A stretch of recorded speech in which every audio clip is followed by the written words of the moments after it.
Friend, নিয়ে এলাম আর একটা নতুন ভিডিও। এই গাছটা হচ্ছে সোনালু। এই যে ফল, এই যে লম্বা লম্বা ঝুলছে, এই যে এগুলোকে বাদুর লাঠি বলে।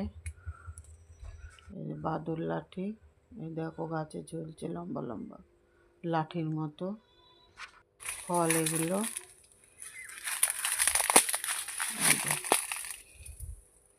এগুলোর ফুল হলুদ রঙের হয়, থোকা থোকা ঝুলে, খুব সুন্দর দেখতে।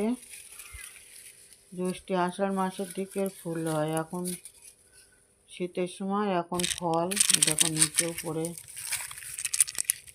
রয়েছে, কত শুকনো হয়ে গেছে, ঝনঝন করে বাড়ছে ফলগুলো। ভালো থেকো ফ্রেন্ড, সঙ্গে থেকো, লাইক কমেন্ট শেয়ার করো। ভিডিও ভালো লাগলে চ্যানেলটা সাবস্ক্রাইব করো।